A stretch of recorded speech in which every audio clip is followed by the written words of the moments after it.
home is with you wherever that may be. Good morning, everybody. Welcome back to the channel. If you are new, thank you so much for stopping by. We are a military family, we're a homeschool family, and we like to go on amazing adventures. So I'm very happy that you guys decided to come on by and join us today. This week, we're going to have a lot for you. It's going to be a very busy week. We have had a lot of questions about homeschooling, so this week we're going to talk a lot about our homeschool process, what has worked for us and what has not worked for us, and what we tweaked along the way. Today we're going to talk about the materials that we use and the workspace that we use. Throughout the week, we're going to have a vlog for you every day.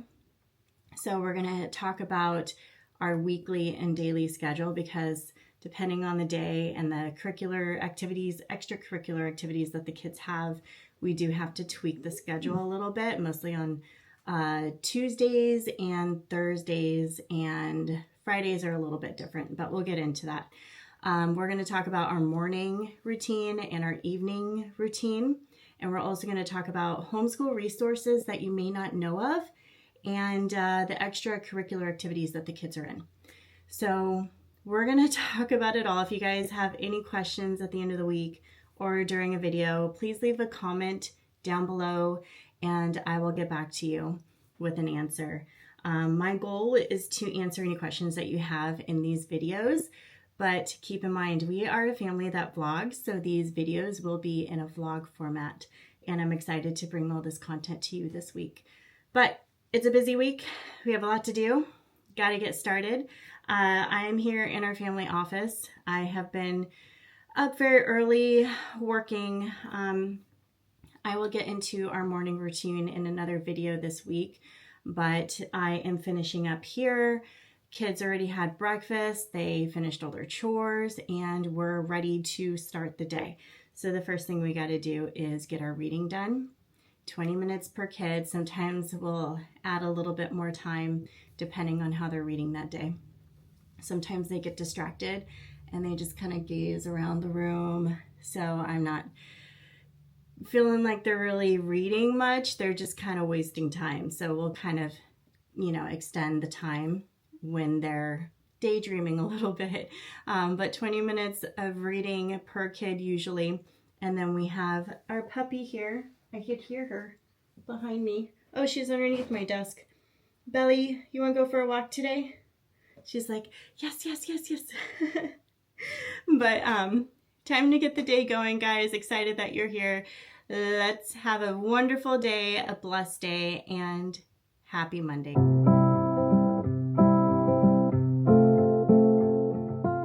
Kids just finished up their reading, but while I was here at the couch, I just happened to look outside because Bella was outside and she likes to roll around in the grass and get grass all over her. So I glanced outside just to see what Bella was up to, and I noticed something on the shed. It is pretty big, so big that I could see it from all the way in the house. And I want to show you guys how big this spider is. Now we are in San Antonio, Texas. What spider? I want to show the kids, so they're getting their shoes on right now. We're in San Antonio, Texas, and the bugs out here are big. Bigger than I've ever seen bugs before. We've had a few scorpions in the house. Mm-hmm. Terrifying. And there was a poison caterpillar when the elf was here. Exactly. There was not in the house. Yeah? No. Remember? There was a poison caterpillar? Yeah. I don't remember that. Then Elfie was in the cushion. Remember? I don't remember that. Remember? I wouldn't doubt it. There's been things in the house. Couch. I found like what are those huge spiders? Which I think this is part of the family. What are they called? Tarantula. I think this spider is part of the tarantula family. You guys ready to see it? Yeah. Okay, no touching. Stay far away, but I do want to show you guys this really big spider before we take Bella on a walk. She knows it's coming. It's almost walk time, huh, girl? Yeah. Stay back there. Oh my gosh. See that thing? Hold on, stay back. That is not a tarantula. That's something. That is a tarantula. Ooh. It looks like it has eggs on it or something. Really? Look at the body of it. Oh yeah. It's all bumpy. Yeah. Oh. That is weird. I wonder if it is eggs. Yeah. That is a really big spider though. That's pretty crazy. Should we take it inside as a pet? No. I never want you guys What to do did that. you say? Take it inside as a pet. No. All right, let's get in the house. I don't think I need to do anything with it, so we're just gonna let it be, okay? Belly, did you enjoy your walk? Yeah, tired you out? We took Bella for a walk around the neighborhood. In a few days, we'll take you guys along with us so you could see where we go, huh? But she enjoys it. Adam used to take her every morning, but he's had to go to work earlier lately. So we're making sure she gets her walk in, right, girl? Right? Yeah. You're such a good, her workout. Do you want to show everybody, your hair is all in your face, you want to show everybody your pumpkins? We made our pumpkins yesterday. Wait, I want to show my own. Okay. Well, what are you doing? You're standing right in front of it. Kids are having their snack. They always have their snack after a walk. Do Jane first. Okay. All right, Jane. We worked on this together, right? Mm-hmm. And tell me what your theme is. Mine is the ghost and with the stars with blue sky. Yeah, and we found a picture of it online. Mm-hmm. Okay, we worked together on it. It kind of came out to what we saw in the picture. So we're going to put this out in the front yard a little bit later. When we picked out a pumpkin, we didn't know that it was a little bit lopsided. So we're going to probably have to prop it up on a pillar outside. But it turned out really well. I think the ghost looks super cute. You can't really see it. Let me go around the other side so you can see in the light. They look like they're scared of something. Ooh. All right, you're gonna eat your orange and then we're gonna start school? Mm-hmm. Okay. Peter, let's see what you did. You worked on this with Daddy. Mm-hmm. And tell me what is your theme? Beetlejuice. Beetlejuice. He has a mouthful of string cheese. Okay, so it says Beetlejuice, Beetlejuice, Beetlejuice, right? This is in cursive. That's cursive. Adam did the top part, Peter did the middle part, and then Adam did cursive on the bottom. It turned out really well, right? And also, Yeah, It's still working. that's okay. Ours, we didn't do the bottom either. But we'll get them outside a little bit later today. Or I don't know, maybe we should keep it inside because it gets really hot here in San Antonio. you should keep it out until nighttime. Well, what I think we should probably do is just keep it in the house and closer to Halloween, which is coming up really fast. That was what I'm saying. That's okay. Then we'll put it outside. So that's a good idea, Jane. And then what we talked about doing yesterday is we're going to put spider webs around both of them outside to go with the spider theme in our yard. Yeah, that would be super cool. Oop. Oh, yes. We're going to lay that out on the table. What about this? I think you can use it for that, or that's an extension of it. But we're going to put that on the candy table on Halloween night.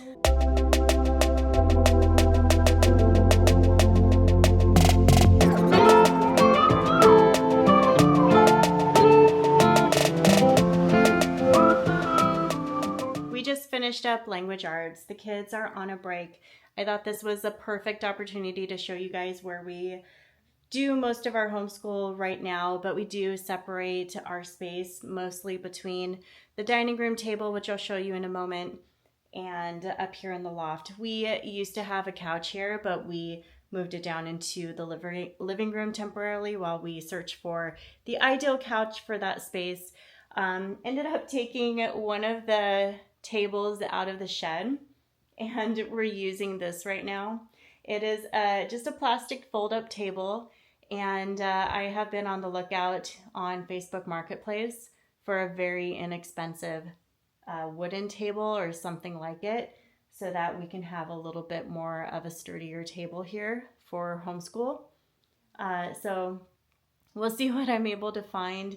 Even if I have to refinish it a little bit, it will be really good for this space.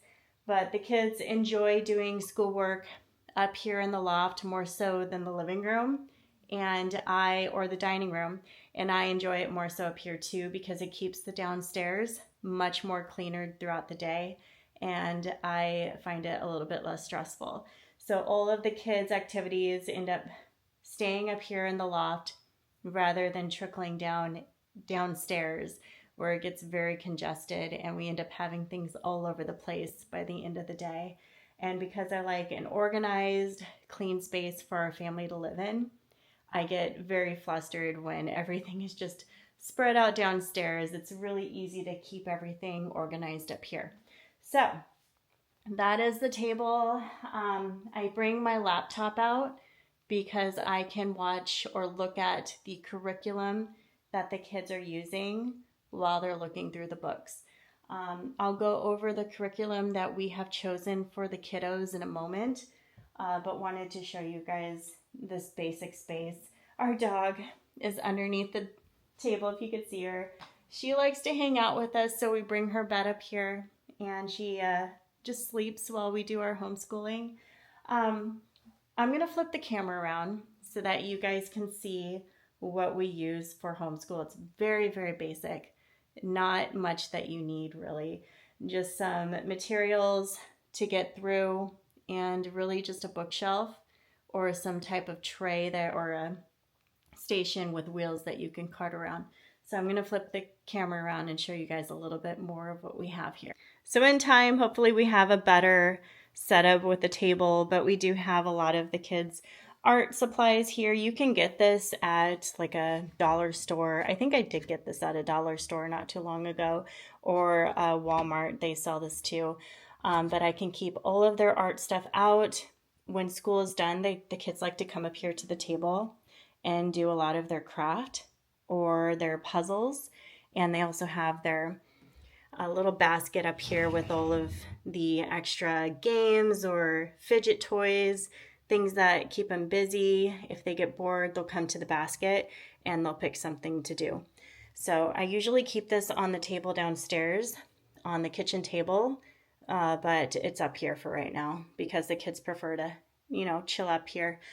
We have a string where we put all of their artwork. Once it gets full, we'll take it down and start over. We did this artwork the other day during homeschool for the Halloween spirit.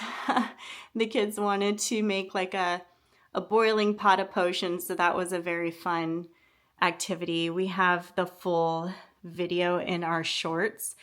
This one was from 9/11, so they really enjoyed painting their hands and making that. And they also have the butterflies up there. This week we're going to do something a little bit different for the Halloween season. We love our board. We use this board every single day. When I didn't have a whiteboard, I just was struggling. So I write a lot of things on this board.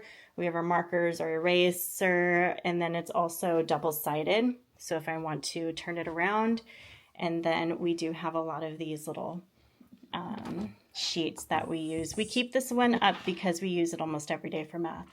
Yes, buddy? I just want to see what you're doing. Oh, okay.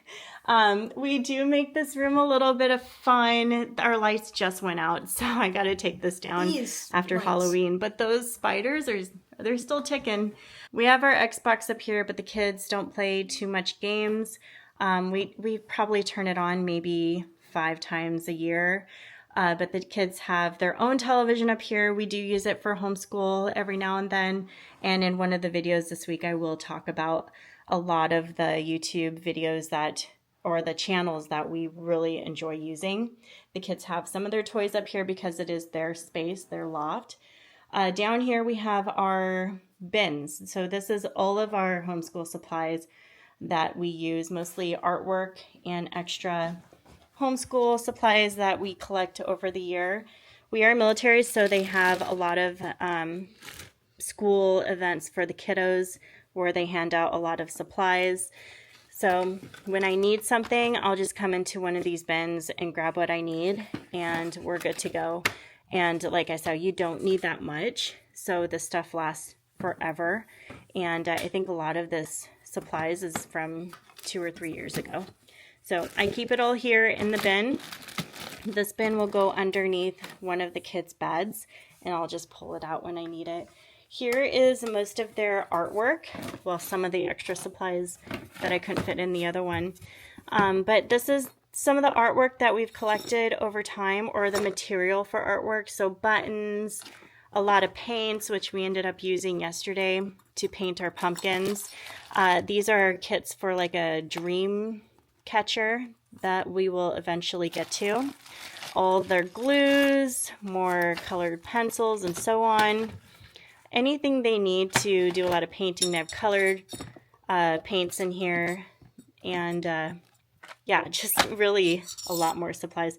Oh, more things that the kids can do over the season. So they have We some actually have these. Christmas stuff or picture frames. We actually have these. We have one put up. Yeah, your picture frames, right? Those were fun to put together, and we got those at the library. Can we show them? You want to show them? Okay, go get it. We have our books that we're working on right now. So this is the book that I've been reading to the kids at nighttime. I'll actually sit right here between the doors because their rooms are right there. And I'll sit here and I'll read to them every night. So we're working on Treasure Island right now. I'm ready. Okay. Oh, yep. Those are the picture frames that we made. You guys made those a while ago. So that's a picture from Disneyland. That was your first Disneyland trip. And this one is from when we lived in Wisconsin. We move around a lot because we're a military family. So we're now in Texas. Oh, Peter, he's jumping on the wall. This book is Wonders of the World. I really like that book, but we'll dig into that during story time when we're in the middle of homeschool. And then we have my very first Our World book. I love that book, so we'll take that out a lot.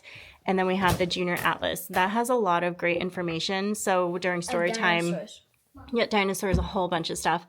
I'll take that out and I'll read to the kids, and the pictures are great. This is definitely the kids' space. They have a lot of their toys out here. I think most of their toys are in their bedroom right now because they've been playing in their bedrooms lately. But this is the little cart that we have with all of the things that we use regularly during the week. So the bins that I have over here, I pull them out maybe a few times a month. So those are usually stored away. But this is the every week bin. So we have a lot of these little posters, and you can get a crayon that you can write on these. I actually don't have them right now, but you can get them at like a learning store. And then we have our map of the United States, so we'll use this a lot. Then we have a lot of the extra craft paper that we use throughout the week. Different charts that we find useful for the kiddos. We don't use this one too much, but Jane does use the number line when it comes to math. She is dyslexic, so she struggles very much when it comes to math. And I'll share a lot of the resources that we use for some of the struggles that the kids come about during our homeschool journey. We do Bible study, and we got this through our church. The kids have Sunday school every single week, and we also do Bible study every day. So I'll take that out in a moment and show you guys what that entails. But we have all of our material here, all our math, language arts, Bible, all of the different kind of pencils we've collected over time, so the kids pick out a different pencil every day. Our money for math.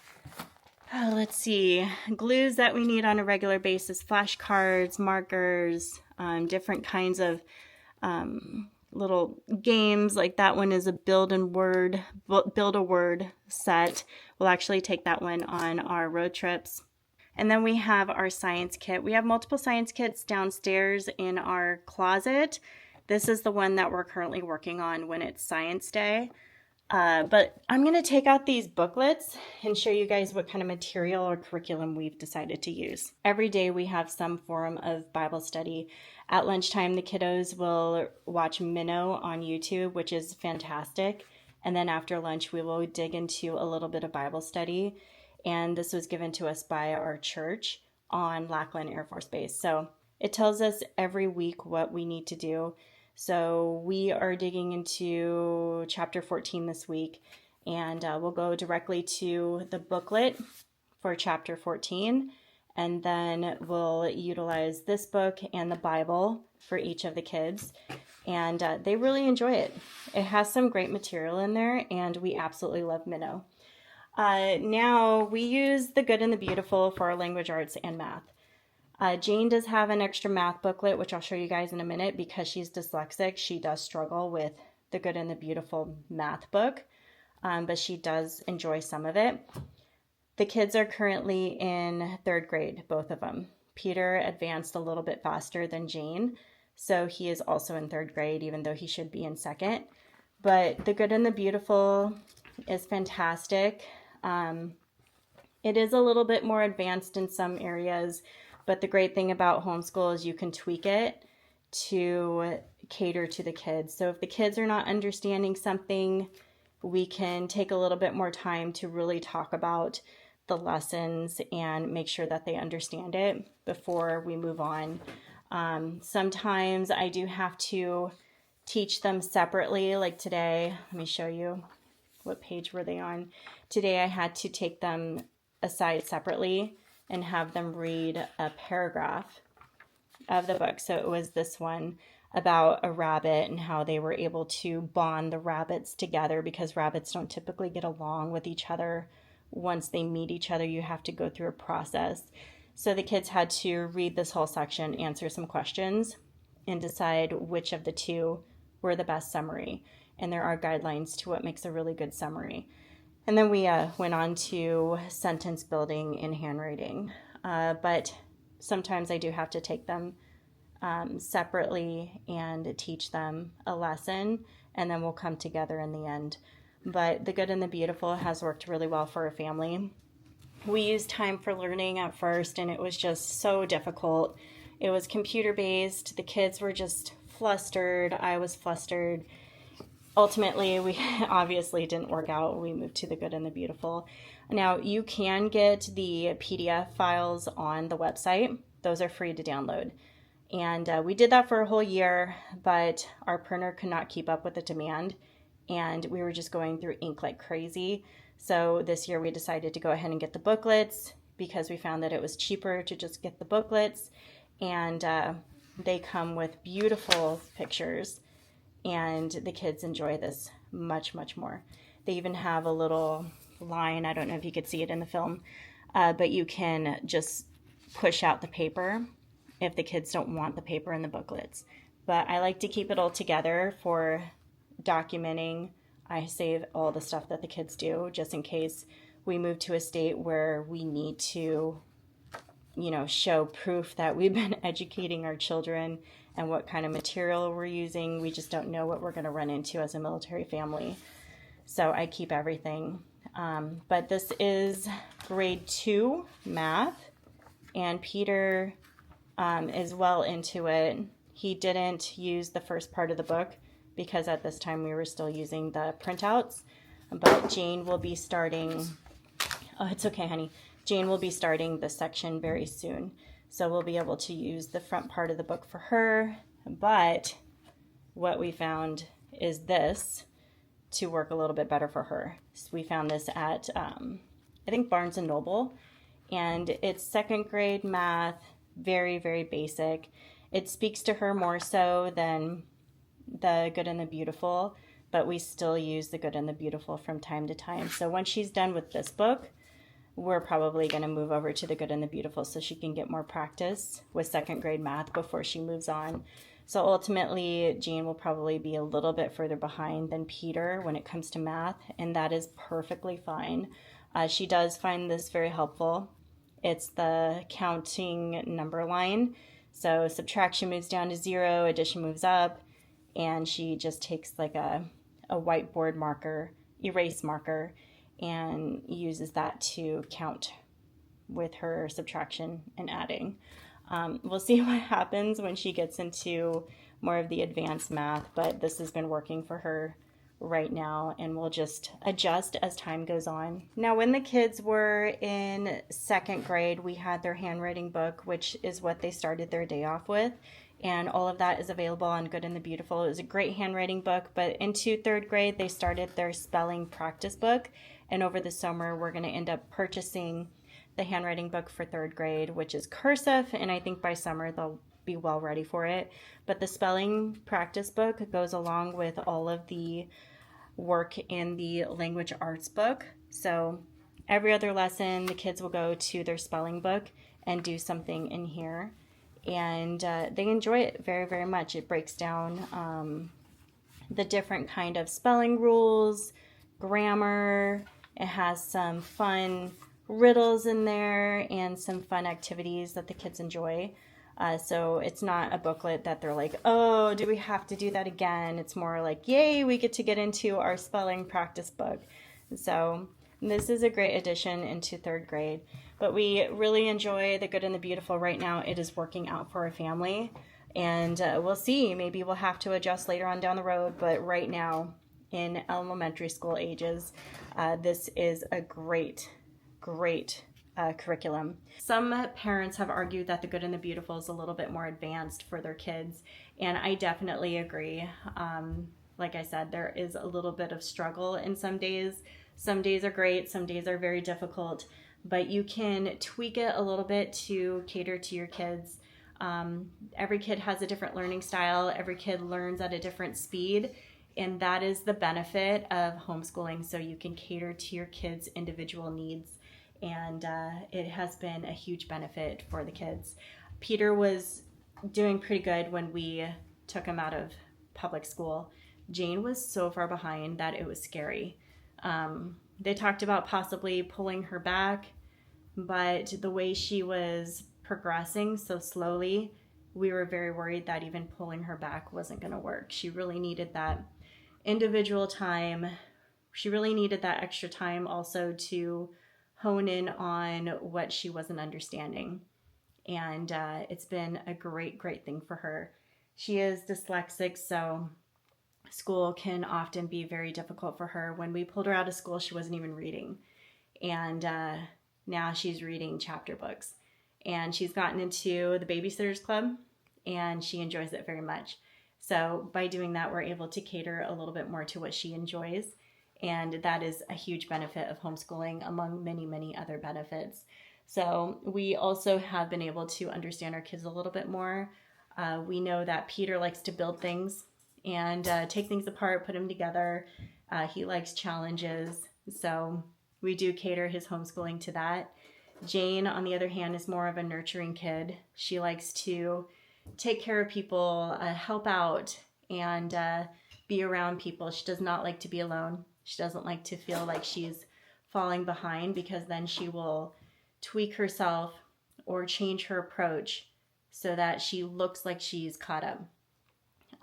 When she was in public school, she was scribbling words. She wasn't even writing words. She was scribbling it so that she can be done when the other kids were done. And nothing was being done about it. So I'd get her work at home, and all I saw was scribbles. And occasionally the teacher would write at the top, needs more teaching, and nothing was really being done. The teacher said she would spend an extra 10 minutes with Jane, and there was really no progress. So I think we're well on a good track, and I hope that your family has the same kind of experience. But I'm going to take you downstairs and show you the space that we use from time to time. But I try to keep everything upstairs, and it seems to be a little bit more productive upstairs, but sometimes we'll bring it down here to the table. Right now, the table is very used up. And that was the struggle we find using the table, is a lot of times that we will do family puzzles on the table, so it's used up. We have to push everything to one side and try to make room for homeschooling. So having that space in the loft is very beneficial, but sometimes we like to do our homeschool here on the counter. We like to go on the table. We go to the living room floor, or we sit on the couch, or we'll go in the office, or the kids like to do their reading in their own rooms. So we really do a lot of things throughout the house or take it outside, or we'll go to Bays. So you guys are super crazy. Or we'll even go on the patio and do some of our schoolwork out there, read. But anyways, it is time to start math. So I'm going to start with Jane today. We're gonna sit upstairs and start math, and then we'll work on math with Peter. I do 30 minutes per child each day. So Jane, you ready? Mm-hmm. Ready for math? Are you pumped? Are you excited? Ready to get math going? Yeah. You have your math smile on?